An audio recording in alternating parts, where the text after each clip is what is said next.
feel joyful. Being happy is only temporary. Joyful is everlasting. I don't feel like this every day, so I hope that this joyfulness that I have continues on. I believe that barbers and stylists and beauticians have been the healers in our communities for a very long time. During the civil rights movement, when black men were struggling with all the violence they were experiencing, they were at the barbershop talking to each other and processing and holding space together. And I know that many salons were organizing spaces for the civil rights movement, getting information, getting fed, getting spirit. You all are a part of that lineage. So there's so many different things that go on in the barbershop that you're focusing on.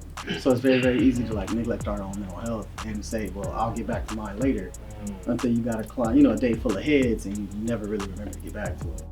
See, the consequence of we ignore our feelings is that whatever you repress will return to you in some other way.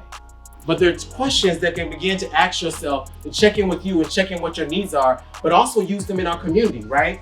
I'm happy to see this paper and then see models at the bottom of it, just so that it can like inspire your clients, because a lot of times they don't want to go back and forth.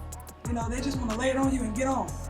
When I leave from being at the shop, I go home and I have to do the real work, which is cook and clean and take care of my son. And I feel like a lot of times if I'm having like a really bad day, I could take that out on him.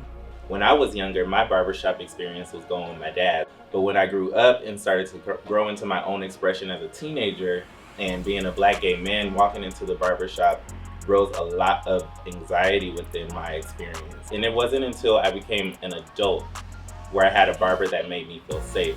Sometimes we don't promote the safest conversation as a barber. We just want them to come back, so we're going to do anything to please them. And me, going forward, I'm going to talk about their mental health. I'm going to talk about what I know matters, whether they come back or not.